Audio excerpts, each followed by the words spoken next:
Boa tarde, pessoal. Então, estamos aqui no nosso 17º encontro. É um prazer estar com todo mundo aqui, compartilhando conhecimento. E hoje a gente vai ter uma aula muito boa com o Dr. Mauro, depois eu vou apresentar ele direitinho, mas vai ser sobre registro clínico e o método SWAP. Isso vai ser importantíssimo para todo mundo, para a gente poder melhorar o registro. O registro clínico, ele é essencial se a gente estiver pensando na longitudinalidade, no cuidado do nosso paciente. Então, a aula vai ser muito bacana. Mas, inicialmente, antes da gente começar a aula, eu queria dar alguns recados, e eu estou aqui com a Cris, que é a responsável pela físio, e a gente está tendo alguns problemas de encaminhamento, e a Cris ela vai falar um pouquinho do fluxo da fisioterapia no município. Então, assim, a gente vai gastar uns 10 minutinhos aí discutindo algumas coisas, algumas informações que são importantes para a gestão, importantes para quem está na ponta também, e depois a gente vai para a nossa aula, tá bom? Cris, seja bem-vinda, fique à vontade aí.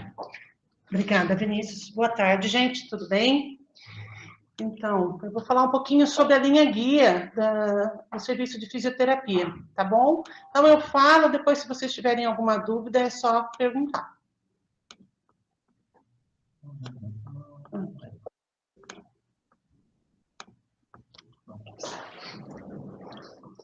Então, linha guia para encaminhamento para a fisioterapia. O serviço de fisioterapia atende condições agudas, subagudas e crônicas, né? Porém, diante do número de profissionais e dos espaços que a gente tem, o serviço não consegue dar prioridade para tudo, né? A gente não consegue ter um fluxo que não gere uma demanda reprimida. Então, a gente sempre dá prioridade para as condições agudas, que seriam os traumas, as fraturas, o pós-operatório, os neurológicos agudos, a paralisia facial e as condições respiratórias agudas, principalmente COVID, pós-COVID, né?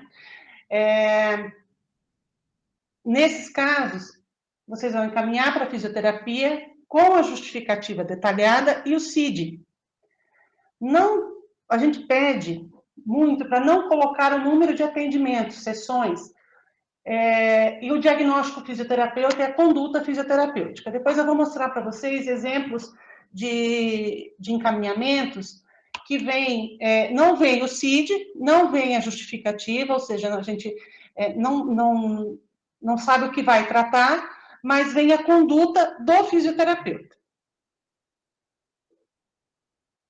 Então, a gente atende condições agudas, condições subagudas, dor persistente com EVA de moderada a forte intensidade, dor refratária à medicação, limitação funcional e impacto na qualidade de vida. Então, seguindo a ordem das prioridades, primeiro as agudas, aí as subagudas. E, por fim, as condições crônicas.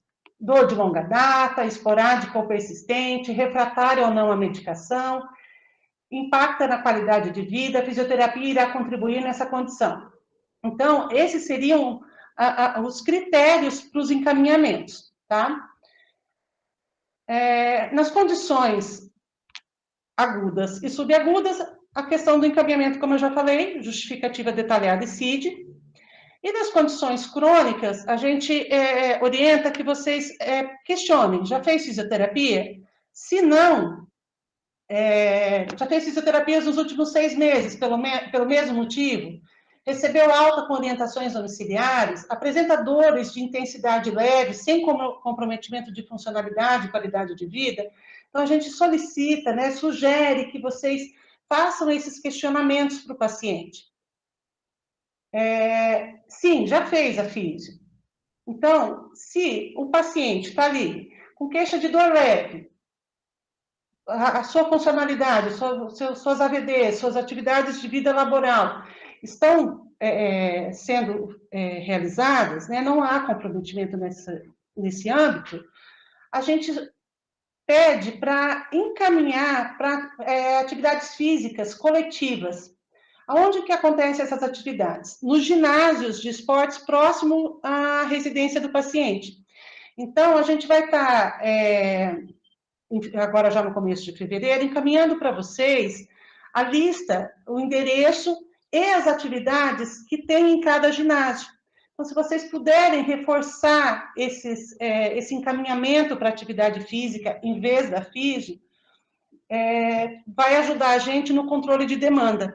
Porque hoje a gente tem muito paciente de demanda em situações crônicas, né? E que acabam interferindo no atendimento das condições subagudas e agudas. Geralmente, o paciente que passa pelo serviço de fisioterapia, ele já sai com várias orientações para o domicílio. Ele não sai, acabou o tratamento e pronto, né? Não, a gente faz as orientações desde o começo e reforça bastante no momento da alta. Então, aqui eu trouxe alguns exemplos de encaminhamentos que não fecham com aquilo que a gente espera, tá? Então, tá lá, a justificativa, cinesioterapia enfatizando os membros inferiores, incluindo alongamentos e fortalecimento para quadríceps femoral, alongamentos discotibiais, exercícios para panturrilhas e de propriocepção. Então, gente, isso é a conduta nossa, né? Quem vai determinar o que a gente vai fazer somos nós, os profissionais fisioterapeutas. Em momento algum aqui se fala o que o paciente tem.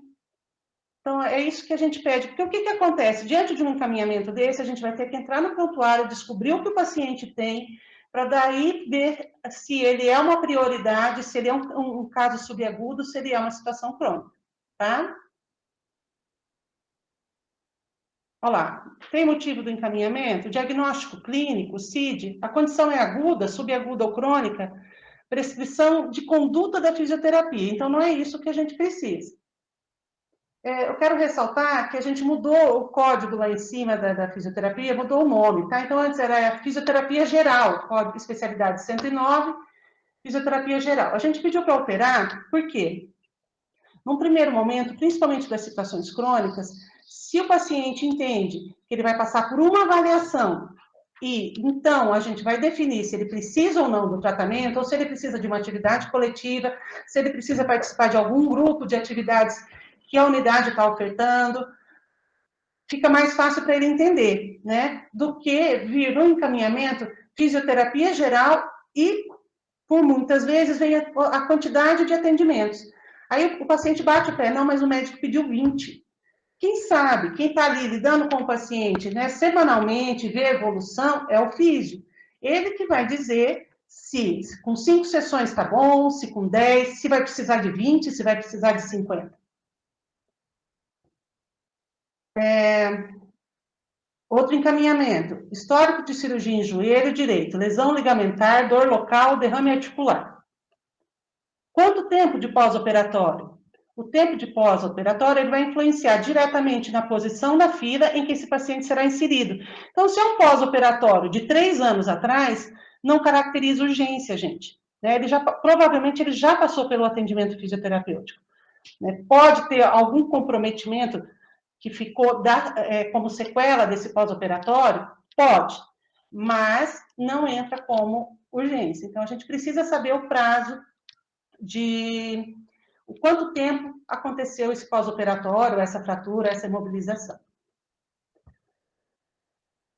Outro encaminhamento, paciente com quadro de artrose, quadril, joelho, coluna, dor leve, dor moderada, dor intensa, qual o impacto nas atividades de vida diária e nas atividades laborais? Informações que são interessantes para a gente, tá? Ajudam no controle das demandas e também nos atendimentos.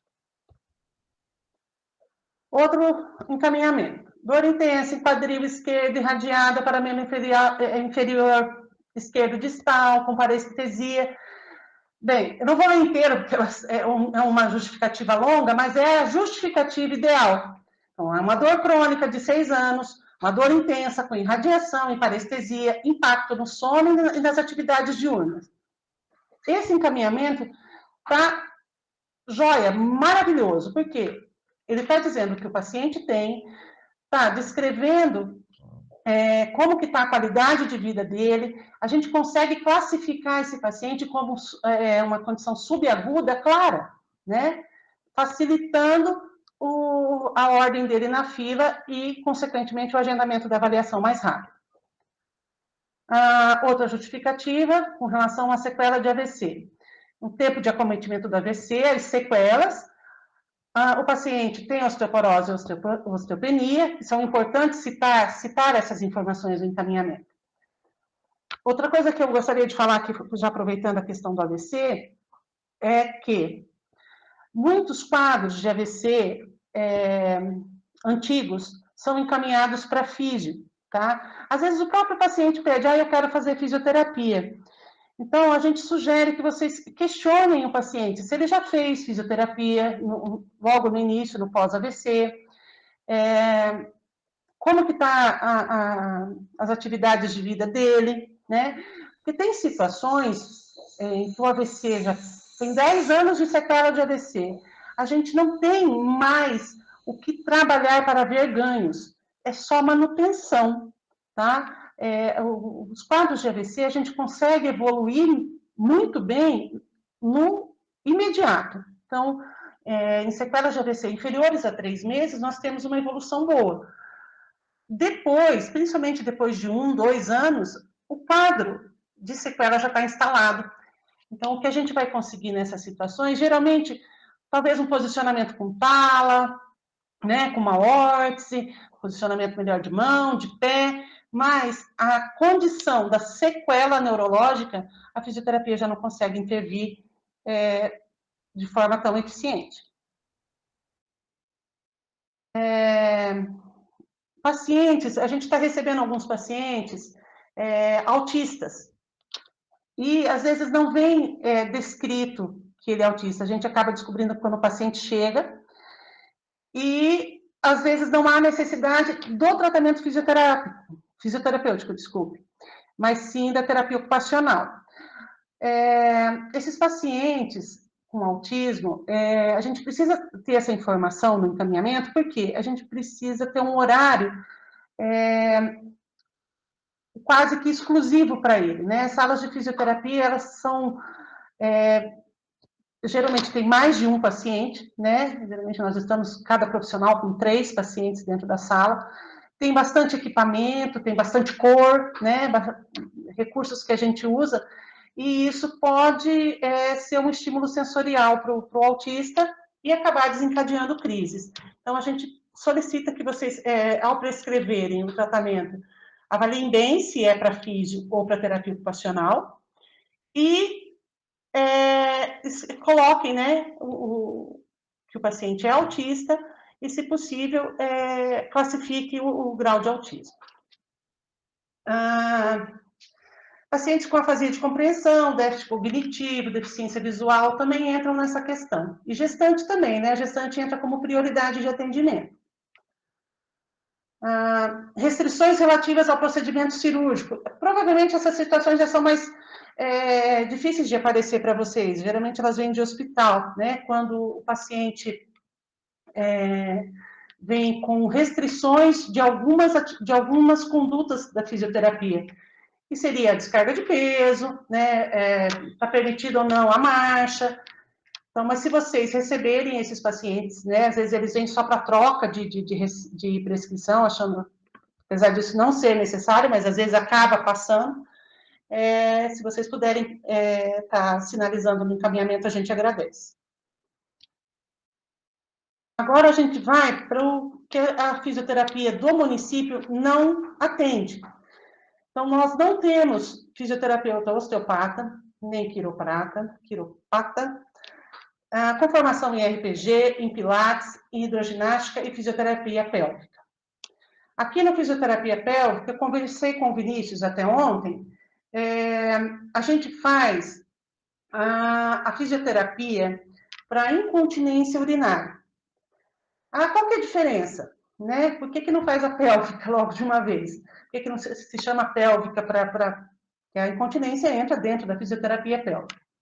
Porque tem muitas situações da fisioterapia pélvica que demandam a especialidade em formação em fisioterapia pélvica. E nós não temos esse profissional. O que a gente faz com a incontinência é o que os meus colegas e eu aprendemos na faculdade e buscamos a nossa vida profissional. Mas no município a gente não tem espaço adequado para fisioterapia pélvica propriamente dita, não temos profissional, não temos equipamentos, tá?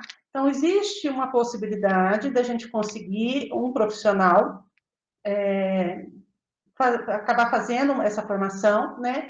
E ser um serviço único, não nas unidades como está hoje, tá? Mas no momento não tem. Então, assim, se vocês encaminharem, esse paciente ou vai ser dado baixa, ou ele vai ficar esperando, porque a gente não tem como atender, tá?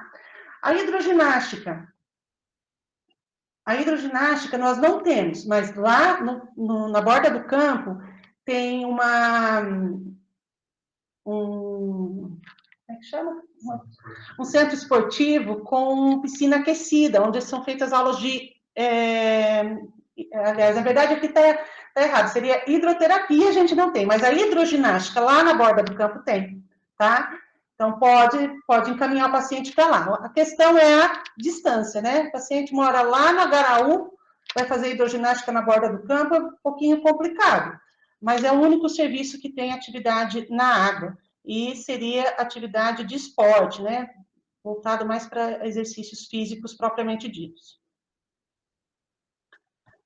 Para solicitar a fisioterapia, adultos, é o código 109, a avaliação fisioterapêutica pediátrica é o 373 e a acupuntura o 190. Tem acupuntura no município? Tem. Não são todas as unidades com fisioterapeuta que fazem o atendimento com acupuntura.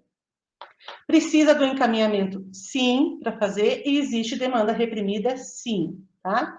As unidades que tem é o Guatupê, Martinópolis, Riacho Doce, Central e Parque da Fonte. As demais não tem. Alguns pacientes do São Marcos, que têm a prescrição para acupuntura, são atendidos no Riacho Doce, do IP no Guatupê, e é isso. Nós temos também um serviço de auriculoterapia, de demanda livre em várias unidades, tá? Então, onde tem físio, lógico, né? Hoje tem no Parque da Fonte, no Central, no Martinópolis, já confirmado, uma vez na semana, o físio abre, né, 1 hora da sua agenda para fazer atendimento de auriculoterapia de livre demanda, tá? Então, o paciente não precisa de encaminhamento, mas vocês podem orientá-los. Isso são vagas limitadas, número de atendimentos limitados, e é por ordem de chegada, tá? Então, eu aconselho, quem tiver interesse, ou me manda por e-mail, ou pode conversar com o físio dentro da unidade, né? Que ele vai estar colocando para vocês, então, a data, o dia da semana e o horário desses atendimentos de livre demanda de auriculoterapia. Acredito que seja isso, gente. Alguma dúvida?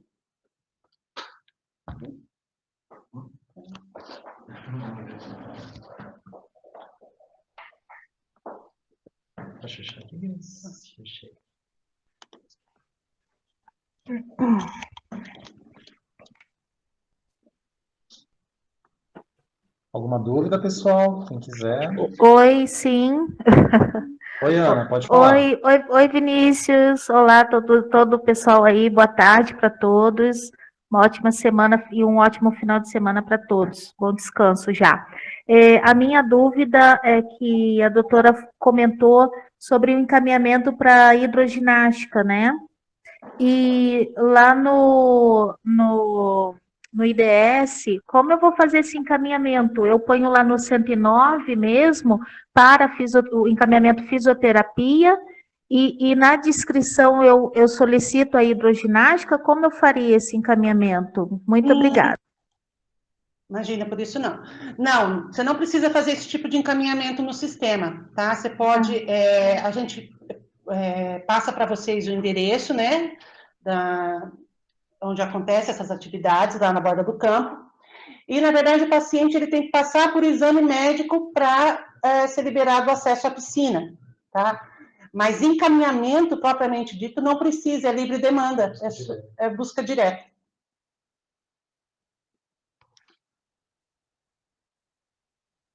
Acho que respondeu, né, Ana? É, Pessoal, sim, obrigada. Outra coisa, desculpa, Vinícius. Então, seria busca direta. Aí a doutora comentou também sobre deveria ter um atestado médico, né? Esse atestado, nós mesmos podemos fazer aqui da unidade, nós profissionais médicos aqui da unidade, pode ser feito? Sim, pode sim. E até facilita, tá? Porque se o paciente for sem, se o paciente, né, se o usuário for sem esse atestado, né, que está apto a fazer atividades na água, ele vai voltar para a unidade para conseguir esse atestado, tá? Desculpa. Ah, tá. Muito obrigada, doutora. Obrigada, Vinícius. Isso não. imagina. Pessoal, quem tiver mais dúvida quanto a físio, eu vou depois disponibilizar ali no chat o e-mail da Cris, né? Isso. Pode mandar lá que a Cris tira todas as nossas dúvidas, tá bom? Tento. A ideia é qualificar mais os encaminhamentos mesmo para físio, porque tem uma fila muito grande, tem bastante paciente que precisa e às vezes ele acaba ficando perdido na fila, né? Então é só essa questão de qualificação mesmo, tá bom, pessoal? A nossa preocupação, só para dar um exemplo, para finalizar, um paciente, uma senhora, né, com 60 anos, um quadro de artrose de joelho, mas ela não tem mais atividade laboral, ela já está aposentada, a gente acaba atendendo na sequência da fila, tá? E paciente, tipo, 20 pacientes para frente da fila, eu tenho um paciente que não está conseguindo trabalhar, né? Então, se o encaminhamento tiver essas justificativas, o CID, de uma forma mais precisa, a gente consegue identificar e adiantar esses pacientes que precisam mais rápido do atendimento. Tá bom? Obrigada e fico à disposição. Muito obrigado, Cris. Eu que agradeço. Pessoal, então vamos lá. Agora vamos para a nossa aula. A gente já está bem avançado no tempo, por isso que quem tiver alguma dúvida, alguma coisa, pode mandar depois no e-mail da Cris que a gente vai colocar aqui. E os slides depois da Cris, se ela disponibilizar, Disponibilizo. beleza, eu já mando no grupo do WhatsApp aí da galera, tá bom? Então, agora vamos lá, a gente vai iniciar então o nosso 17º encontro do Núcleo de Educação Permanente aqui de São José. Queria dar as boas-vindas para o Mauro, é uma honra muito grande e assim, já agradeço de antemão a disponibilidade dele de estar aqui com a gente hoje. O Mauro, ele é médico de família e comunidade, ele é preceptor e coordenador da residência médica de Manaus, da Prefeitura de Manaus, e a gente está muito feliz de ter ele aqui. Hoje ele vai falar um pouquinho para a gente sobre registro clínico na atenção primária à saúde e o método SOAP, tá bom? Como sempre, pessoal, não esqueçam de colocar aí, tem um link, um formulário para a presença que está aí no chat, tá? E quem tiver dúvida pode colocar no chat também ou me mandar aqui que depois a gente passa para o Mauro. Mauro, seja muito bem-vindo, muito obrigado, viu? Fique à vontade. Boa tarde, pessoal. Vocês me ouvem bem? Sim. Certo. Ok, obrigado. Primeiramente, queria agradecer aí, Vinícius, pelo convite. É muito bom estar falando sobre SOAP, tirando dúvidas. Então, obrigado aí pelo convite, agradecer aí a participação nesse momento aí com os profissionais de saúde de São José dos Pinhais que estão presentes aqui na sala. Vamos apresentar um pouquinho. Então, como o Vinícius falou, eu sou Mauro Magaldi, eu sou médico de família e comunidade, sou aqui de Manaus, um pouquinho longe de onde vocês estão aí, né? Mas nada que a internet não consiga nos aproximar, né? Sou médico de família e comunidade, sou servidor aqui da Secretaria Municipal de Saúde de Manaus. Estou há quase 20 anos aqui na Secretaria. E por 16 anos eu fiquei numa equipe de estratégia de saúde da família, aqui na zona leste de Manaus.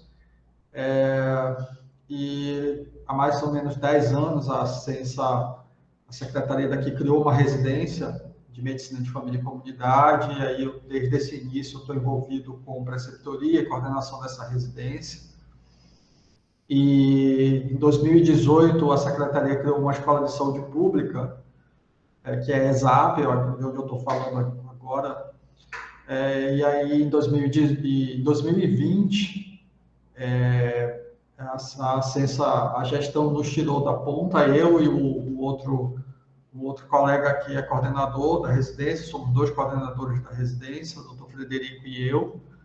E aí ela nos tirou da ponta e deixou a gente exclusivamente, integralmente na coordenação da residência, visto que essa nossa residência está passando por um processo de expansão, nós estamos com em torno de 35 residentes, então é uma residência que está crescendo e aí está exigindo bastante da coordenação, então desde 2020, mais ou menos no final de 2020, a gente está, eu e o outro colega, o Dr. Frederico, o outro coordenador, nós estamos exclusivamente na coordenação da residência.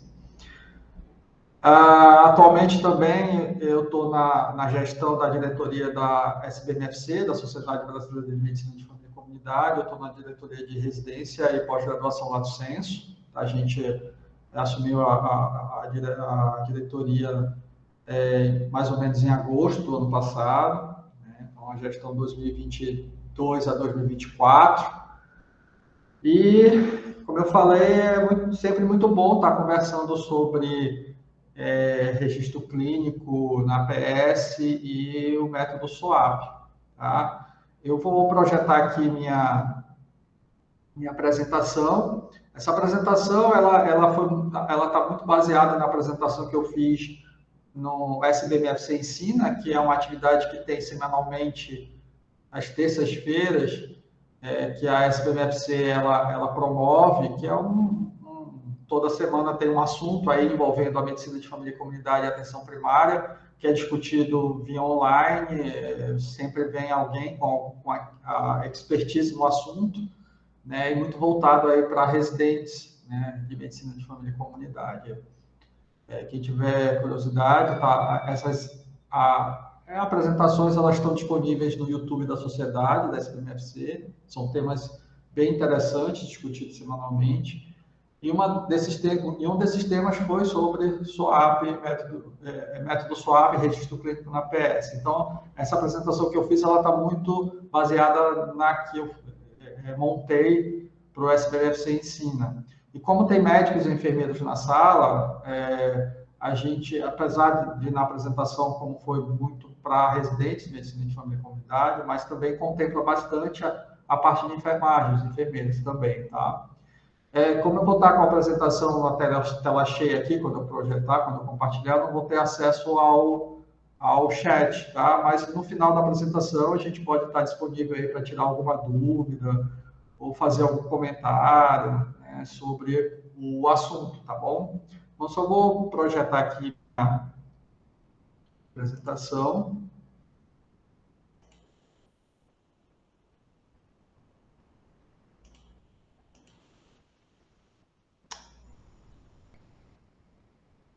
Vocês conseguem já ver a apresentação compartilhada? Estamos vendo, Mauro. Está aqui já. Tá ótimo. Ok. Bom, então vamos lá. Para a gente começar, é preciso deixar bem claro que o objetivo da apresentação hoje é falar sobre registro clínico e sobre o método SOAP. Então, a gente não vai abordar aqui a questão, por exemplo, do prontuário eletrônico. Como é que funciona o prontuário eletrônico? Eu acredito que vocês aí utilizam o PEC também, né? Como aqui em Manaus, aquele prontuário eletrônico do SUS.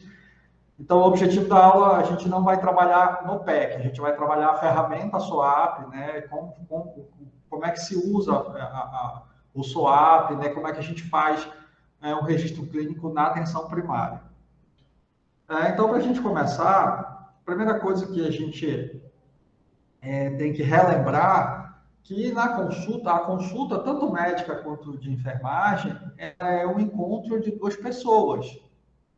Geralmente 2 pessoas ali. Então, a gente diz que é um encontro de 2 especialistas.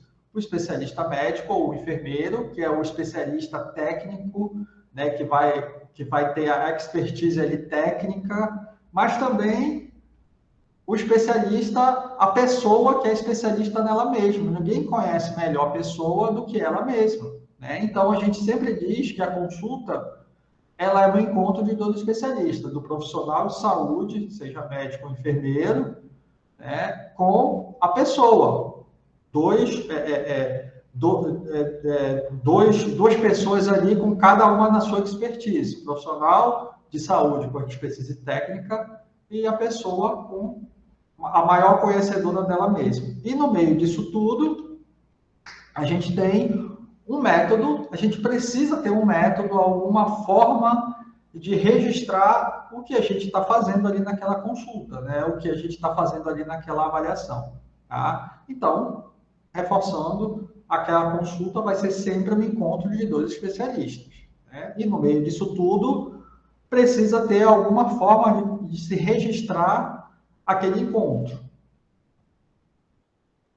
No Tratado de Medicina de Família e Comunidade, tem uma frase que eu sempre busco, trago para, quando eu falo de SOAP, lá fala, o registro médico é resultante do encontro do médico com o indivíduo. E aí, quando a gente fala médico, também a gente inclui aí os enfermeiros, né, as enfermeiras, né?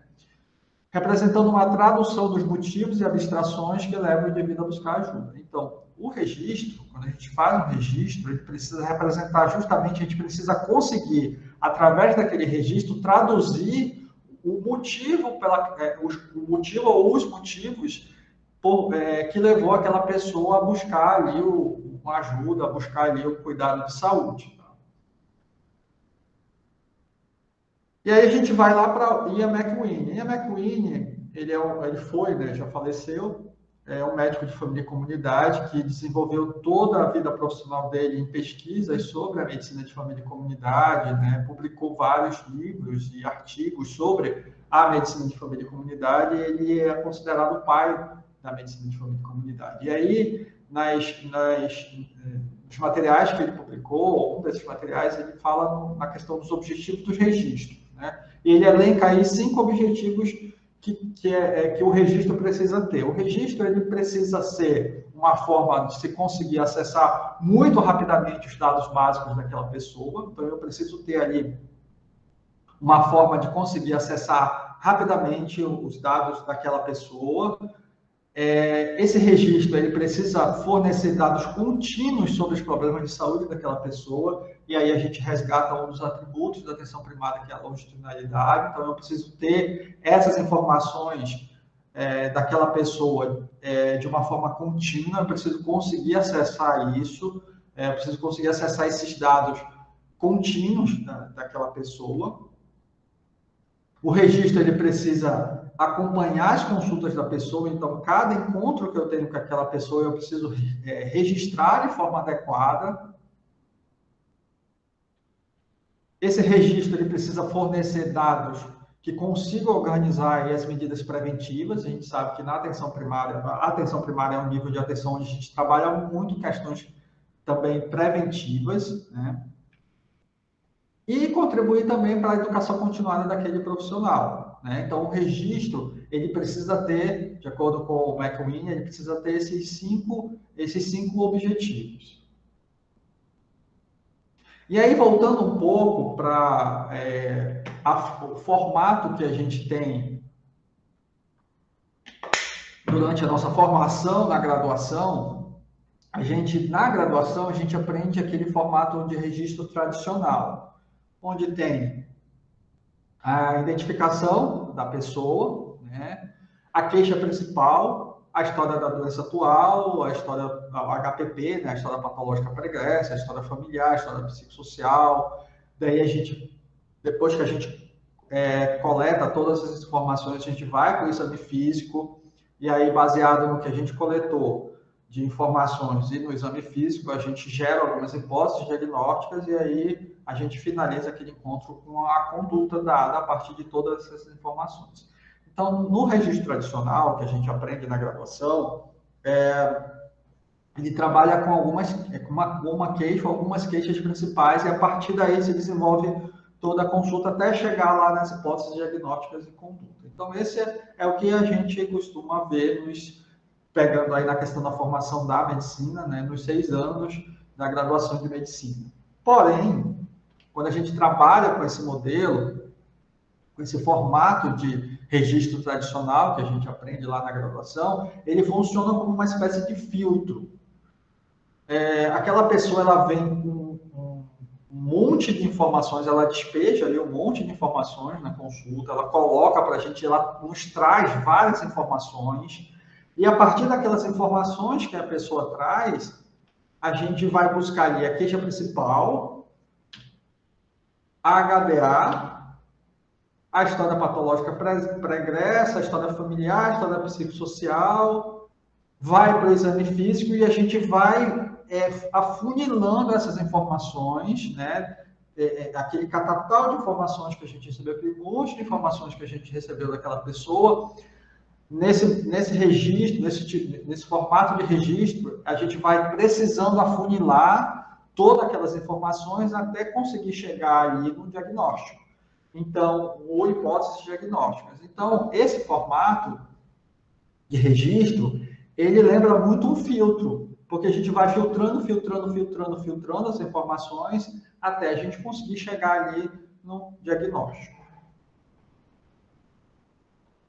E aí eu gosto muito dessa figura, porque é exatamente o que acontece, principalmente na atenção primária, que é o nível de atenção onde a gente atua, né? Então, a pessoa, ela traz ali um novelo embolado de informações, né? Um monte de informações, e a gente, enquanto profissional da atenção primária, a gente vai precisar desenrolar aquele novelo de informações, organizar aquelas várias informações que a pessoa está trazendo. Então, a gente tem, na atenção primária, a gente precisa fazer esse papel aí de desenrolador de novelos, de fios, né, das informações que a pessoa traz. A gente precisa desenrolar e organizar. E aí eu trago, relembrando aí, eu trago 2 atributos da atenção primária que são fundamentais no que a gente está discutindo, que é a integralidade do cuidado. A integralidade, a gente vai precisar ali ter um olhar do cuidado integral para aquela pessoa. A gente vai precisar olhar aquela pessoa em todos os seus aspectos, né? Não só o biológico, mas os aspectos sociais, os aspectos psicológicos, os aspectos espirituais. Então, a gente vai precisar buscar ali informações daquela pessoa de uma forma integral. E a longitudinalidade, que eu falei lá no início da apresentação, aquela pessoa, ela vai ser acompanhada ao longo do tempo, né, na atenção primária. Então, a gente vai precisar sempre levar em consideração, principalmente esses 2 atributos da atenção primária. Diante disso, a gente vai precisar fazer uma pequena mudança de chave. Naquele método de registro tradicional que a gente viu lá na graduação, a gente trabalha muito com hipóteses diagnósticas.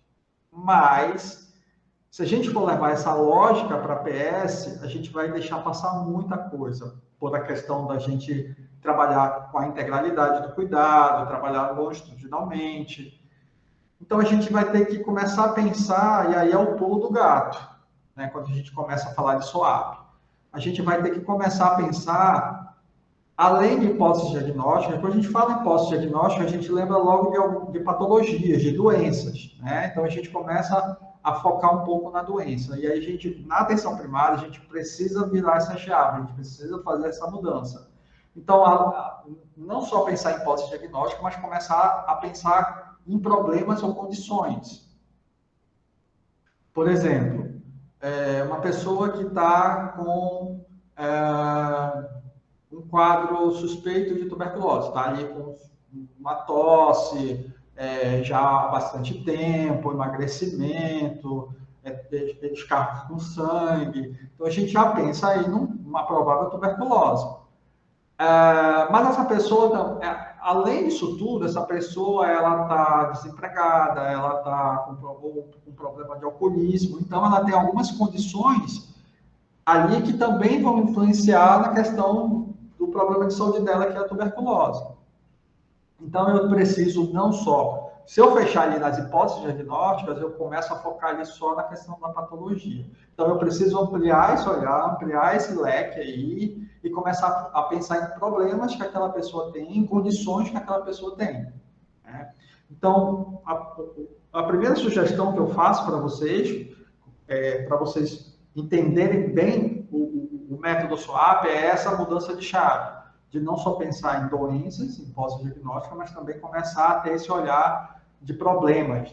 Na atenção primária, a gente trabalha muito com problemas ou condições, tá? Então, para quem já tem esse olhar, já fica um pouco mais fácil entender como é que funciona o SWAP, né, o método SWAP. Então, esse é um exercício que a gente precisa estar fazendo constantemente, a gente que atua em nível de atenção primária, é um exercício que a gente precisa sempre estar fazendo, né? Essa mudança de chave aí de lembrar que a gente, na atenção primária, está trabalhando sempre com problemas ou condições. A partir disso, a gente já começa a entrar um pouco mais na questão do SWAP. E aí eu trago o Lawrence Witt, que era um médico de família, internista americano, né? E ele trabalhava num hospital lá nos Estados Unidos. E aí ele começou a observar que o tipo de registro que estava sendo feito ali estava deixando passar algumas informações importantes, né? Estava sendo feito de uma forma desorganizada.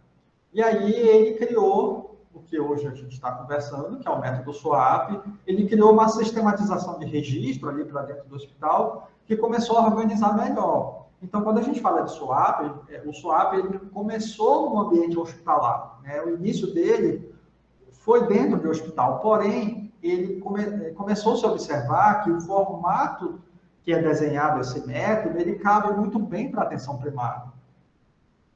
Então, a atenção primária abarcou esse método como um método adequado de registro para se trabalhar em nível de atenção primária. Então, esse cara foi quem criou o método SWAP, olha aí, o artigo dele é de 1968. Então, é um método aí que já vem há algum tempo e ele lançou nesse artigo aí, Medical Records that Guide and Teach. Ele está disponível na internet. Então, aí ele publicou como é que funcionaria esse método SWAP.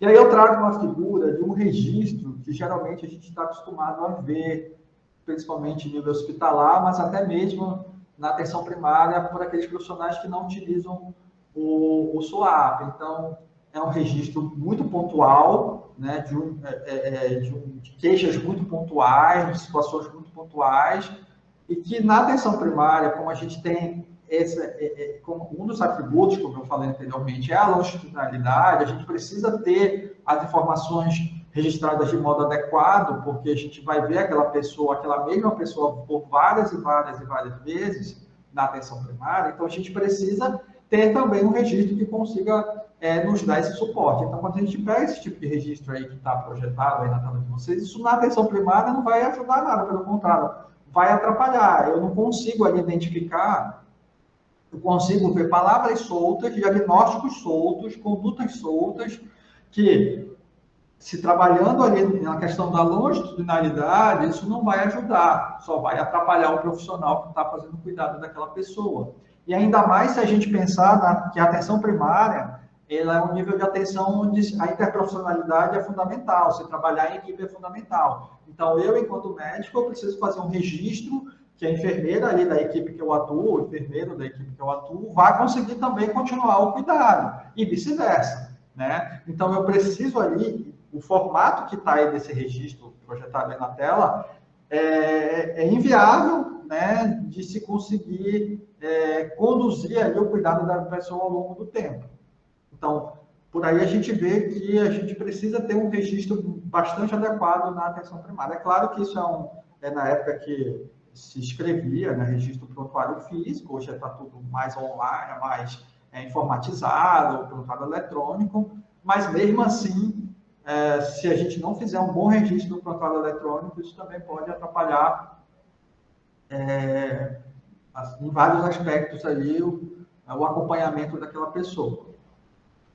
E agora, a gente voltando especificamente para o método SWAP, a gente vai falar agora do método SWAP.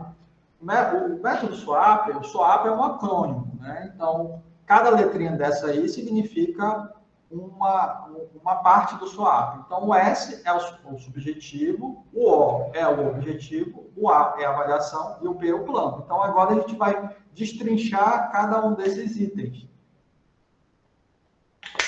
A gente começa pelo S. Antes disso, eu trouxe um poema que foi feito por um preceptor nosso. A gente tem alguns artistas aqui na residência de Medicina de Família e Comunidade, principalmente que gostam de escrever poemas, poesias. E aí, esse foi do Ezequiel, ele foi residente nosso, atualmente ele é preceptor, e ele fez um poema, uma poesia sobre registro. Por falar em registrar, vou deixar registrada a minha marca. Poesia é minha comarca. Não podia deixar de recitar, esse aqui eu acabei de rimar. Desculpa se por acaso saiu desentoado, se no meu verso faltou ritmo, se a flexão saiu errada. Mas considero que está sendo falado, valide quem eu sou e o que eu digo. Isso é o meu subjetivo. Não me reduzo apenas ao que é objetivo. Sou eu também, é claro. Mas me enxergar como um todo é também mais afetivo.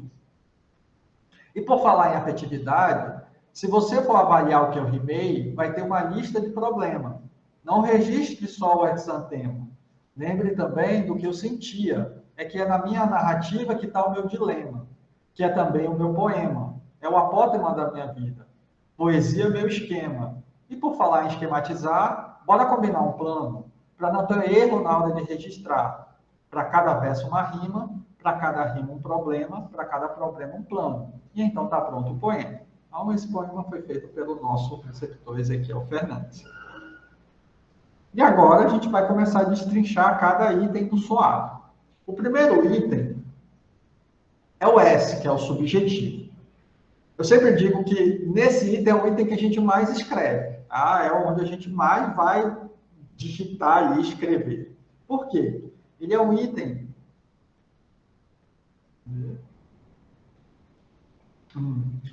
onde a gente vai registrar a história relatada, ou seja, a fala espontânea daquela pessoa, ou uma história referida, que é o que a pessoa vai responder ali diante das nossas perguntas. Tá? Então, tudo que a pessoa for falando, ou espontaneamente, ou respondendo o que a gente pergunta, a gente vai registrar no S.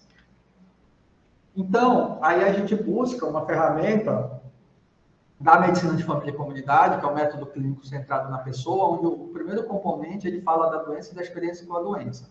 Ou seja, no subjetivo é onde eu vou relatar ali qual é a experiência que a pessoa está tendo com aquele problema de saúde dela, como é que ela está vendo aquele problema dela, como é que aquele problema está interferindo na saúde dela, como é que está... Essa posse dela... Oi, tem um microfone aberto. Legal. E aí, como é que aquela pessoa está vendo a doença, como é que ela está se sentindo, qual é o sentimento que ela tem, que no método clínico centrado na pessoa a gente chama de CIF, né, que é lá no primeiro componente. Então, é nesse local que a gente vai registrar tudo que a pessoa está falando. E para a gente registrar tudo que a pessoa está falando, tem que escutar. Então, no subjetivo é o momento da gente escutar a pessoa, deixar ela falar. A gente sempre na residência faz esse exercício, né? Deixar por pelo menos 2 minutos a pessoa falar sem interromper. A gente precisa fazer esse exercício aí quando a gente está atuando na PS. Então, nesse momento, é o momento da gente registrar tudo que a pessoa está falando. E aí, como eu falei, o CIF, o sentimento, quais são os sentimentos que aquela pessoa está tendo sobre aquele problema, quais são as ideias que ela tem, quais as expectativas que ela está tendo em relação àquele problema, como é que está funcionando aquele problema para aquela pessoa, aquele problema ou aqueles problemas, né? Que geralmente na atenção primária nunca vem uma coisa só, vem um montão de coisas ali, de situações que aquela pessoa está trazendo naquele encontro. E sempre que possível, o mais apropriado para a gente registrar no S é descrever com as palavras da pessoa. Como o S é o subjetivo, subentende-se que é o que a pessoa está falando. Então, quanto mais próximo a gente conseguir registrar no formato que aquela pessoa está falando melhor. Tá? Claro, tem palavras ali que a gente vai precisar adequar, mas de preferência, registrar da forma como a pessoa está falando. Né? E uma habilidade importante que a gente precisa ter quando a gente está fazendo ali o S do SWAP é a capacidade de comunicação. Então, a gente vai precisar utilizar ali a habilidade de comunicação para a gente conseguir extrair o máximo de informação daquela pessoa que vai nos ajudar lá na frente do SWAP. Tá? Então, aqui o S é o momento em que eu vou escrever pra caramba, né, todas aquelas informações que a pessoa está trazendo. Então, o S, por isso que o S é subjetivo, porque vai depender muito do olhar do profissional que está fazendo aquele atendimento. Eu posso estar atendendo aquela pessoa e registrar de uma forma, e o outro colega atendendo aquela mesma pessoa pode ter uma percepção um pouco diferente da minha e registrar de uma outra forma. Nenhum dos dois está errado, por isso que é subjetivo. Né? Então, é o meu olhar, né, a minha percepção acerca do que está sendo relatado ali, né, por aquela pessoa que está sendo atendida. Então, esse é o S. No S, como eu falei, é um item do SWAP, onde eu vou utilizar, e aí trazendo um pouco para a medicina de família e comunidade, é onde eu vou utilizar o método clínico centrado na pessoa, o MCCP. Né, com todos isso aqui, a primeira figura que está aí, né, essa figura aqui, ela nos traz aí os componentes do MCCP, e principalmente esse primeiro componente, que é explorando a saúde, a doença e a experiência com a doença. E aí eu vou ver toda essa parte de como é que a pessoa está se sentindo em relação ao problema que ela está trazendo.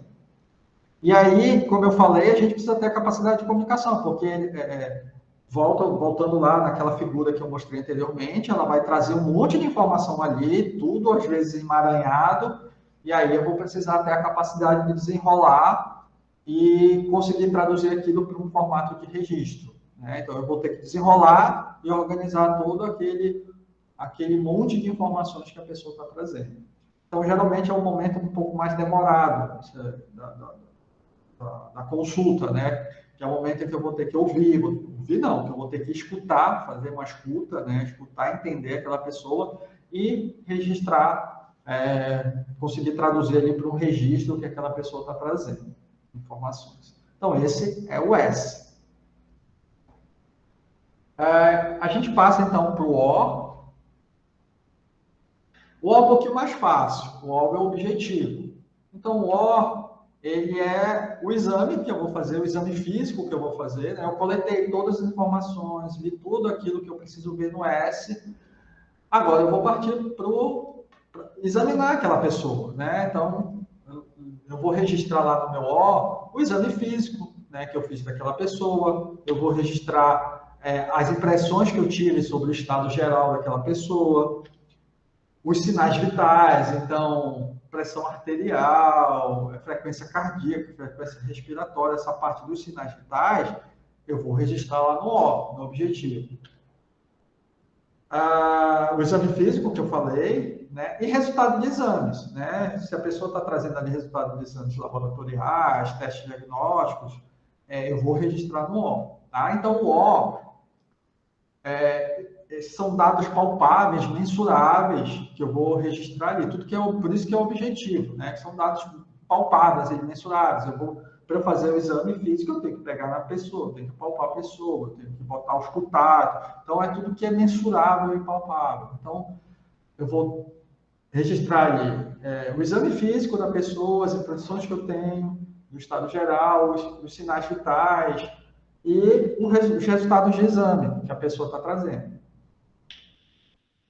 Para isso, eu tenho que ter no O, eu tenho que ter habilidades clínicas, porque eu vou ter que fazer exame físico, eu vou ter que saber fazer o exame físico, eu vou ter que saber traduzir ali o que eu achei de alteração no exame físico, se está alterado, se não está. Né? Então, eu vou ter que ter conhecimentos e habilidades clínicas para fazer o exame físico e dali tirar informações para o meu registro. Então, tá aí, essas figuras, a primeira figura, como eu falei, é o local, o objetivo é o local do SOAP, onde a gente vai registrar a parte mensurada, número, IMC, como eu falei, pressão arterial, destro, o que a gente for, o que a gente tiver ali de informações numéricas, a gente vai registrar ali a DUM, data da última menstruação, né? Então, a gente vai registrar ali no objetivo. Vocês veem lá no PEC, essa parte do 1 e PA, tá tudo lá no bojo ali do objetivo, né? A segunda figura ali, o exame físico que eu estou fazendo, e na terceira figura são os exames, resultado de exames complementares, né? Que eu vou estar registrando ali no O. E aí a gente vai para a terceira parte do SOAP, que é a avaliação. Vocês lembram que eu falei que na atenção primária a gente trabalha com problemas, né? Ou condições. Então, o A ele vai ser a minha avaliação do que eu fiz lá no S e lá no O.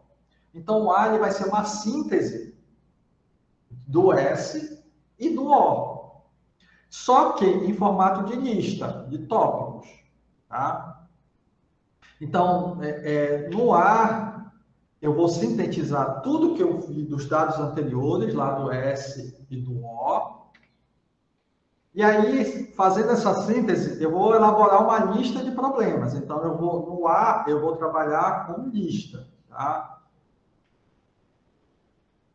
Para isso, eu preciso ter uma capacidade de síntese, porque eu vou precisar sintetizar tudo que eu vi lá no S e no O. Eu vou ter que priorizar ali o que eu vou cuidar, se eu vou cuidar de tudo ali, se eu vou abarcar tudo ali o que foi visto, ou se eu vou priorizar alguma coisa, e eu preciso ter um raciocínio clínico bem apurado, porque eu preciso traduzir tudo ali no S e do S e do O. E é uma coisa muito importante quando a gente está no item A. O item A ele precisa ter palavras que não gerem dúvidas. A gente vai ver daqui a pouco algumas palavras que a gente não pode utilizar ali na avaliação. Então, a avaliação, o A, ele vai ser em formato de listas, mediante uma síntese do que eu vi lá no S e no O, né? E aí uma coisa também importante, lembra que eu falei lá no S que a gente precisa escrever da forma mais próxima que o paciente está falando? Já no A, não. O A é onde eu vou usar o TecNate. Eu vou precisar ali colocar as palavras técnicas, disúria, cefaleia, então palavras com os termos mais técnicos. Então, nesse item é onde eu vou trabalhar ali, na medicina a gente fala medicase, né? Então, a gente vai trabalhar ali, no A, a gente vai, quando a gente for fazer a nossa lista de problemas, a gente vai utilizar ali o mais próximo de termos técnicos possíveis. Então, nesse item, eu vou precisar ter uma capacidade de síntese, raciocinar bastante, formar ali minha lista de problemas ou condições e fazer esse registro aí em formato de lista. Tá? E aí, quando eu falei que palavras que a gente não pode utilizar, a gente não pode utilizar no A palavras que gerem dúvidas. Por exemplo, a gente, naquele método tradicional de registro, quando a gente vai fazer as hipóteses diagnósticas, a gente geralmente costuma interrogar, né? Hipertensão, interroga. Diabetes, interroga. No SOAP, a gente não pode fazer essa interrogação. Nem interrogar, nem colocar provável hipertensão, provável diabetes, suspeita de tuberculose, diabetes, gravidez a esclarecer. Então, toda palavra que gera dúvida, a gente não pode usar no A. Mas e aí, como é que eu vou registrar se a pessoa está com um quadro ali de uma suspeita de gravidez? Como é que eu vou registrar? Então, vem uma jovem na consulta e ela está ali com uma menorreia. Né? Ah, doutor, eu estou muito enjoada, estou sentindo umas coisas diferentes no meu corpo, eu já estou sem menstruar tem um tempo. E aí, primeira coisa que a gente vai precisar pensar e averiguar é a gravidez, né? Só que quando a gente for montar, por exemplo, no S, aí apresenta, vem apresentando a ausência de menstruação a todo tempo, e a gente vai registrando as informações que ela falou, né? Diz que se sente enjoada, se sentindo enjoada, vomitada, e a gente vai registrando o que ela falou. E aí, a gente vai lá, quando a gente for montar o A, a gente não vai interrogar, a gente não pode interrogar, então a gente não vai poder botar gravidez e interrogar, né? A gente vai colocar menorreia, náuseas, né? A gente vai botando tudo o que ela, por isso que é a síntese, né? Tudo que a gente encontrou lá no S e no O. E aí, depois a gente vai ver o P, aí lá no P a gente vai montar nosso plano, e aí sim, solicitar a beta-HCG, né? E aí vamos supor que a gente pediu ali o beta-HCG, ela volta, o retorno já com o resultado do exame, deu positivo o beta-HCG dela. A gente confirmou a gravidez. Aí sim, no A a gente pode botar a gravidez. Mesmo exemplo a gente pode trazer para a hipertensão. A gente está ali com uma pessoa que está com uma alteração de pH durante a consulta, a gente já pode fechar diagnóstico de hipertensão? Não, a gente vai ter que investigar a hipertensão arterial daquela pessoa, se ela tem hipertensão arterial sistêmica. E aí a gente, mesma coisa, lá no A a gente não vai colocar hipertensão, provável hipertensão arterial, a gente vai colocar pressão arterial alterada. Aí lá no P a gente vai montar um plano, monitoramento ambulatorial de PA, ou alguma outra coisa, mapa, não sei. E aí voltou no outro encontro, no encontro seguinte, a gente conseguiu fechar diagnóstico de hipertensão, aí sim lá no A a gente pode botar a RAIS, hipertensão arterial sistêmica, tá certo? Depois a gente pode estar discutindo isso quando a gente abrir, porque isso gera, às vezes, dúvidas, essa parte aí a gente geralmente gera dúvidas. E aí a gente pode estar, se vocês acharem necessário, discutindo um pouco mais sobre isso, tá? Então, só lembrando que no A a gente não pode, no SWAP, usar nada que gere, nenhuma palavra, né, que gere algum tipo de dúvida. A gente só pode botar lá o que a gente tem de certeza.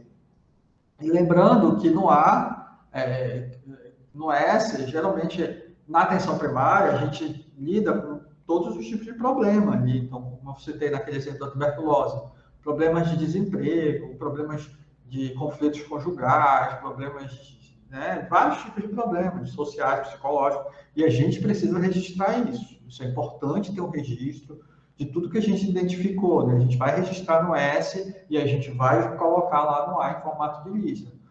Conflito conjugal, desemprego, medo de morrer, isso é muito comum, né? Com pessoas que passam, que tem alguém próximo que morre, um familiar, um amigo, a pessoa chega com a gente sentindo coisas sintomas ali que ela viu aquela pessoa que ela tinha contatos acontecer com aquela pessoa, e geralmente ela traz e está sentindo aquilo, está com medo de morrer, está com medo de ter um infarto.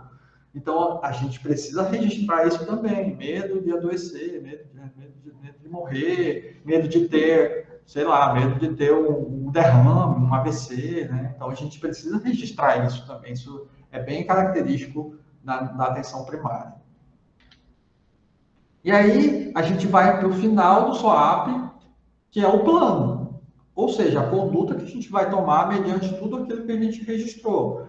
Então, a gente viu lá o ES, fez buscou todas as informações necessárias, pensou de uma forma técnica, né, acerca daquelas informações que a pessoa trouxe, foi lá para o O, fez o exame físico, viu o exame se tiver, viu ali os sinais vitais, montou a lista de problemas daquela pessoa, e aí, a partir dessa lista de problemas montada, eu vou ter que gerar planos.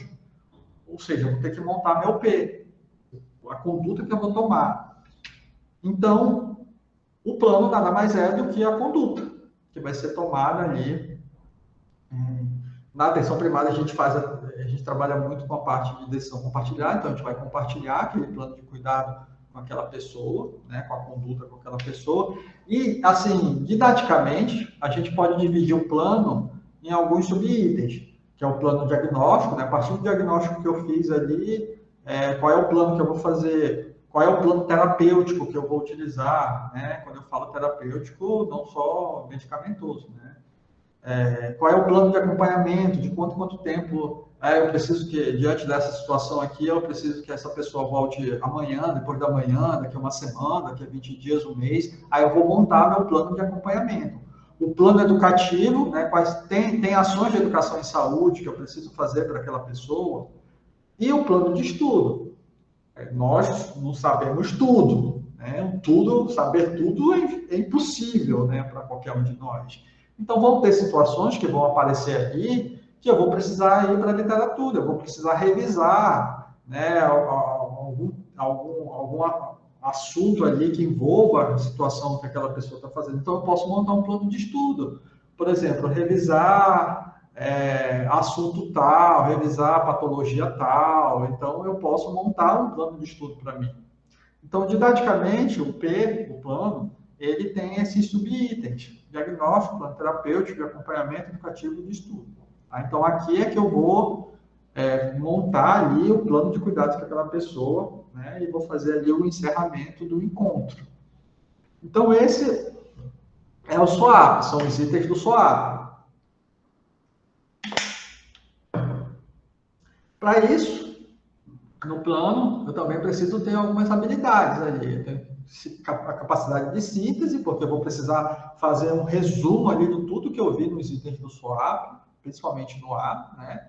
Ver o que eu vou priorizar ali. Eu posso fazer, na atenção primária a gente utiliza muito a demora permitida. Às vezes eu não preciso resolver tudo aquilo numa consulta só, eu posso priorizar algumas coisas, e aí, como a gente tem na atenção primária o atributo da longitudinalidade, eu vou ver aquela pessoa mais vezes. Então, eu posso priorizar algumas coisas que precisam ser resolvidas mais rápido. Então, posso priorizar isso nessa consulta e aí programar os próximos passos que eu vou dar, né, para as outras situações, e ter um raciocínio clínico bem apurado diante de toda essa gama de situações, de problemas que aquela pessoa está trazendo. Então, mais uma vez, aí, precisar ter essa capacidade de raciocínio clínico bem apurado, de sintetizar tudo que foi dito e de fazer ali o plano da forma mais adequada. E aí eu trago um exemplo, só para a gente exercitar um pouco. Eu sempre falo que SWOAP é treino. Então, quanto mais a gente faz o SWOAP, mais a gente vai vendo, uma dúvida aqui, talvez isso aqui não seja nesse item, seja no outro item, e aí a gente vai se aprimorando aí no SWOAP, né? Então, eu trago o exemplo da Nádia. A Nádia vai lá na consulta com você. A Nádia tem 42 anos, ela é casada, tem 2 filhos, e a profissão dela, ela é vendedora de salgados. E aí, na avaliação, né, na consulta ali, naquele encontro, ela traz algumas informações e a gente começa a fazer o nosso S. Então, há cerca de 3 meses, vem apresentando de vez em quando dor em lado direito do abdômen, de intensidade moderada, que piora com a alimentação, principalmente com comidas gordurosas, e melhora o uso de remédios para dor ou espontaneamente, e está associado a enjoos. Foi ao PS semana passada devido a essa dor. Ela diz ainda que sua pressão está sempre alta, mesmo ela tomando todos os remédios, e que está preocupada com isso, pois o médico que lhe atendeu na urgência disse que ela tinha gordura no sangue. Ela é hipertensa há 5 anos e faz uso de losartano 2 vezes ao dia. Seu pai é hipertenso e sua mãe é diabética. Ela mora com o marido e 2 filhos, um de 14 anos e outro de 8, e devido ao seu trabalho não tem tido muito tempo para realizar exercício físico. Vem tendo brigas constantes com seu marido, mas não quer falar muito sobre isso agora. A nega etilismo, tabagismo, preventivo dela mais recente de 2018, e trouxe o resultado dos exames solicitados pelo médico da urgência. Então, esse foi meu S. E eu posso fazer assim em formato de lista, porém, ele não pode ser por tópicos, tá? Ele precisa ser, como eu falei, o S é o item onde eu vou escrever muito, onde eu vou digitar muito, porque eu preciso registrar o maior número de informações possíveis. Mas eu posso fazer nesse formato. Geralmente a gente usa S1, S2, S3, S4 e assim sucessivamente, tá? Então, aí eu consegui tirar algumas informações, registrar algumas informações importantes que ela trouxe ali naquele encontro. E aí eu finalizei meu S, eu vou para o meu O.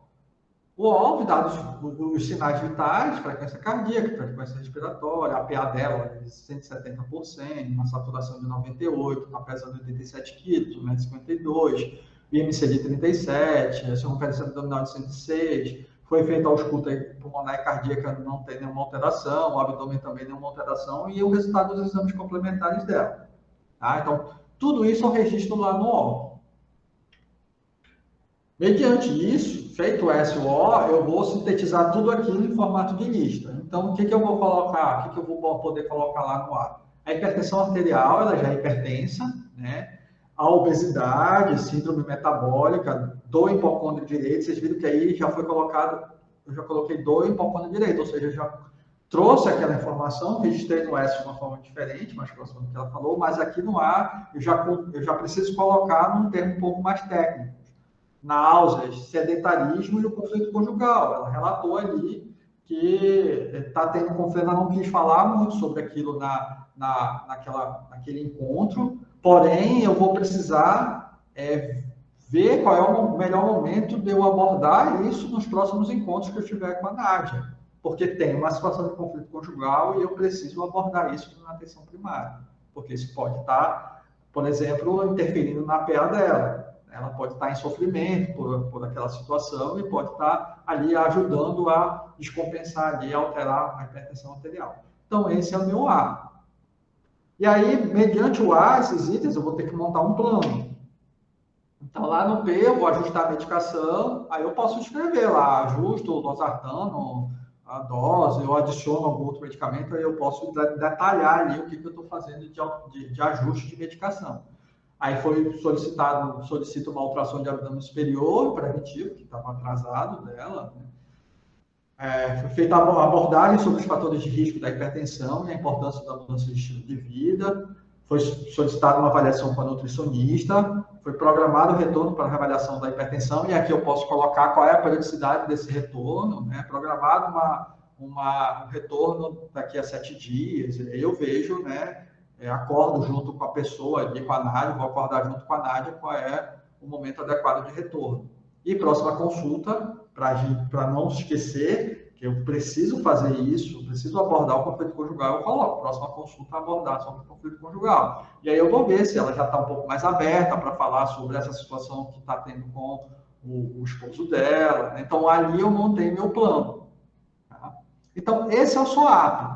Vocês estão vendo que quando a gente segue a sequência do SWAP, se a gente fizer o registro, buscar as informações e fizer o registro adequadamente, a gente não vai deixar passar muita coisa que, se a gente utilizasse aquele método de registro tradicional, pensando em queixa principal, né, com foco muito na doença, ia passar muita coisa ali que é importante. E quando eu utilizo o SWAP, por isso que o SWAP é um método de registro adequado para a atenção primária, porque ele consegue buscar ali, ele consegue registrar, fazer um registro ali, utilizando, como eu falei, a integralidade do cuidado. Vocês estão vendo que aí a gente abarcou várias coisas, então poderia abarcar mais. Né? Durante os encontros, a gente vai buscando mais informações. Né? Por exemplo, a gente poderia abordar no próximo encontro sobre espiritualidade, né? Como é que a Nádia ali está, como é que ela está lidando com a espiritualidade, se ela pode buscar, se isso pode ajudá-la de alguma forma ou não. Então, a gente pode estar trabalhando várias questões. Isso no formato longitudinal, tá? E sempre é bom, antes da gente atender, como a gente faz isso longitudinalmente na atenção primária, fazer uma revisão de prontuário. Sempre que eu atendia, antes do paciente entrar, eu ia lá no PEC, dava uma olhada fazer uma revisão rápida, ia direto no A. O A ele ajuda muito na revisão do prontuário, uma revisão rápida do prontuário, porque ali no A eu conseguia ver itens, né, da consulta mais recente ou das outras consultas, e aí se eu fizesse mais alguma formação detalhada daquela consulta, eu ia lá no S. Né? Então, o formato SWAP também ajuda bastante a gente fazer revisões rápidas de prontuário. Né? E aí, por isso que ele é um registro adequado para a atenção primária. Tá? E aí, para a gente finalizar, vou trazer um outro poema. Esse já foi feito por uma R2, inclusive ela está formando agora em fevereiro, né? Ela finaliza a residência em fevereiro. A Laila, ela fez um poema sobre, ó, tá vendo? Nossos residentes têm essa veia artística, né? E ela fez uma poesia, na verdade, sobre o SWAP. O SWAP é o registro do médico sobre o indivíduo. Vou contar a história de uma forma estruturada desse ser vivo. Não posso esquecer que a vida não é minha. Ele é o especialista da sua própria trilha. No S de subjetivo, vou contar com suas palavras da casa, do trabalho e da namorada. Se estuda, se tem gato ou não faz nada. Como ele pensa a própria jornada. Se tem alergia, doença ou está drogado, é aqui que eu vou deixar anotado. E eu, como médico, posso dar um pitaco? Claro, é aqui que mostra com o que está preocupado. Aí eu falo do objetivo, onde deve estar explícito aquilo que foi medido. Desde a pressão ao hemograma, tudo que foi aferido. Do olho baixo até o pé ferido, tudo aquilo que eu tenha visto. Enfim, vamos ao A de avaliação, onde vamos dar nome à proposição. Aquilo que eu sei eu diagnostico, o que eu não sei somente eu cito. Enxaqueca eu não interrogo, migrânia eu não suspeito. Cefaleia pode até ser escrito se o critério não for satisfeito. E por fim, vamos ao P de plano. O que é a vida sem ter um ramo? Uma meta, uma proposta ou uma discussão? Aqui vou deixar registrada a minha ação. Afinal, na próxima consulta, quero ver a relação entre o que sai hoje doente e o que volta ação. Então, esse foi uma poesia, um poema aí da Laila, nossa R2. Bom, gente, era isso. Aqui estão as referências bibliográficas, tá, que eu utilizei para essa apresentação. Trago aí uma foto dos nossos residentes preceptores, esse mundaréu de gente aí. A residência hoje está, como eu falei, está expandindo aqui. A residência de medicina de família e comunidade da Secretaria Municipal de Saúde. Deixo aí meu contato, quem quiser entrar em contato comigo está aí meu e-mail. E muito obrigado.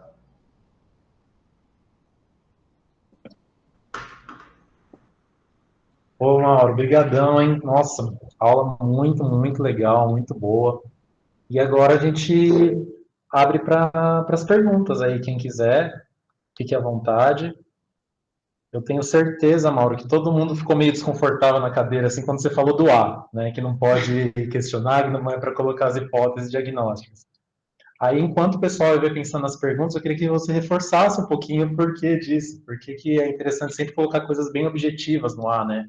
E deixar o P para depois você colocar o seu plano de cuidado, qual que vai ser as próximas etapas, né? Queria que você reforçasse um pouquinho para a gente. Certo, o A sempre dá essa confusão, né? Como eu falei, a gente está aí muito acostumado a interrogar as coisas e pensar em hipótese diagnóstica, a gente vem com esse pensamento biomédico muito forte, né? E aí eu falo muito da medicina, né? De quanto a gente vem biomédico, né? E se a gente traz só esse olhar biomédico para a PS, isso complica um pouco a nossa atuação na atenção primária. Por isso que a gente tem que mudar a chavezinha para um olhar mais integral, mais que a gente chama abordagem biopsicossócio-espiritual, né? É a abordagem que a gente trabalha na PS. Então, assim, o A, ele é a avaliação. Então, você vai avaliar tudo que você viu no S e no O. Como eu falei, no formato de lista, né? E aí você vai... Lembra que eu falei que na atenção primária a gente trabalha com problemas ou condições, né? A gente pode formular, a gente vai precisar formular hipótese diagnóstica, sim, a gente não está excluindo isso, tá? A gente vai precisar pensar clinicamente, mas a gente precisa lembrar que na atenção primária a gente sempre está trabalhando com problemas ou condições. Então, o problema que aquela pessoa... Vamos trazer aquela situação da hipertensão. O problema que aquela pessoa está apresentando ali não é ainda a hipertensão. É uma pressão arterial alterada. Esse é o problema dela, que eu vou precisar investigar. Aí eu vou montar meu plano. Então, o que ela está trazendo ali ainda não é a hipertensão arterial. É um problema de uma pressão arterial alterada, que possa ser que seja realmente uma hipertensão, mas eu ainda não consigo fechar esse diagnóstico. E é essa mudança de chave que às vezes é um pouco difícil para quem está atuando na atenção primária e vem com toda a carga hospitalocêntrica ou formação biomédica, né? Tem uma certa dificuldade dessa mudança de chave mesmo, tá? Isso é normal, tá? Isso é absolutamente normal. Na residência, o R1 ele só começa a engrenar nisso depois de uns 6 meses, né? Então isso leva um tempo. Até eles dizem bastante aqui que eles passam um processo de desconstrução na residência. Mas é que é isso, né? Essa mudança de chave, que a gente foi formado de um outro formato, né? Então, no A, a gente precisa registrar os problemas que aquela pessoa está trazendo. E aí, diante daqueles problemas, qual é o meu plano para eu começar ali a resolver aqueles problemas, ou ajudar a resolver, porque nem tudo a gente vai conseguir resolver, a pessoa também é importante nesse processo.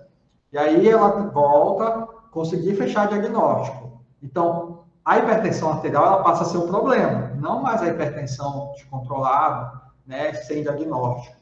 A partir dali, a hipertensão arterial ela é o problema daquela pessoa. Então, aí eu consigo registrar no ar. Lembre sempre disso, que a gente, na atenção primária, trabalha com problemas ou condições. Perfeito, Mauro. Maravilha. Pessoal, quem quiser mandar pergunta, pode mandar aí no chat. Eu tenho mais uma pergunta, Mauro.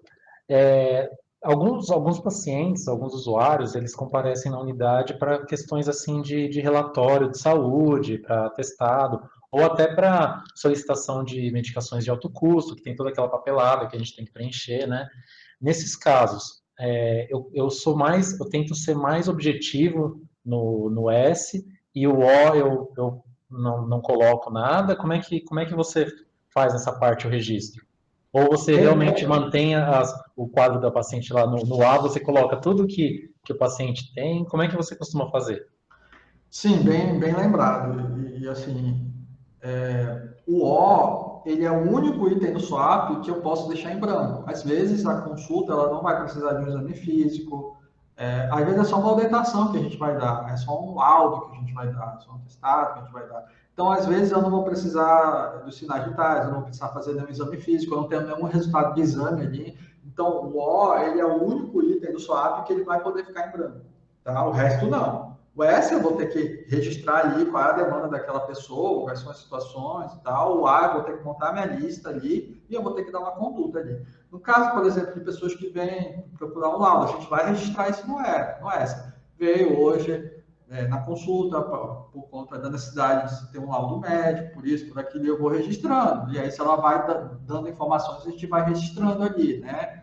No momento, não tem nenhuma queixa, não está trazendo uma situação, e a gente vai registrando. Ou não, né? Ou tem alguma situação, e a gente vai registrando ali no S, tá? E aí a gente não tem nada de exame, não tem nenhum exame físico que eu preciso fazer, eu posso pular o O e ir para o A. E aí eu vou registrar lá no A. É uma síntese do S, então eu vou sintetizar aquilo, por que aquela pessoa veio atrás de um laudo, né? Avaliação de saúde para laudo, né? E aí no meu P eu vou montar lá, realizado o laudo médico, não sei, uma situação, uma hipótese, se for um laudo, né? Então eu posso, não necessariamente o meu SWAP precisa ser uma coisa gigante, vai depender muito da situação. Às vezes são situações complexas, casos complexos, com várias demandas e informações em que a pessoa está trazendo ali, e às vezes são coisas pontuais, ela só quer um laudo, ela só precisa de uma coisa muito específica, e aí eu não necessariamente preciso fazer o meu S gigante, né? Eu posso fazer sintetizado ali, né? Numa situação só que ela trouxe, específica.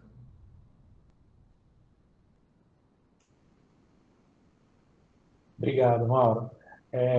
Bom, se alguém quiser fazer mais alguma pergunta aí, ainda estamos por aqui, né? Mas eu já queria, desde agora, Mauro, agradecer muito. Nossa, foi muito legal ter você aqui. A residência de Manaus, ela tem sido uma referência, assim, para outras, né? Até para a gente, é uma coisa para a gente se espelhar em muitos aspectos. E a gente fica muito feliz de você tão longe, assim, ter, assim, disponibilizado seu tempo para vir conversar com a gente. Só queria lembrar para o pessoal que quem ainda não colocou, tem um link para preencher, para a gente poder fazer a controle de quem participou do nosso encontro e para a gente poder fazer a certificação. E no mês que vem, na última sexta-feira, não vi o dia? Bom, na última sexta-feira do mês a gente sempre se encontra aqui com algum outro tema, tá? Com algum outro tema relevante. Então, acho que é isso, Mauro. Muito obrigado, obrigado de verdade. E a gente vai conversando aí. Bom, eu que agradeço, Vinícius. Obrigado aí pela oportunidade de estar participando desse momento aí com vocês. Como eu falei, a internet acaba aproximando a gente, né? Norte, sul aí. Mas que bom, que legal. E fico à disponível aí, se precisarem de alguma coisa, pode entrar em contato. Eu acho que interessante essa aproximação, né? E fico disponível aí. Qualquer coisa que precisar é só entrar em contato. Agradeço imensamente aí o convite, a participação de vocês. Muito obrigado. Uma boa tarde aí para todos. Muito obrigado, Mauro. Até a próxima. É isso, pessoal. Então, mês que vem, dia 24, nos encontramos de novo por aqui.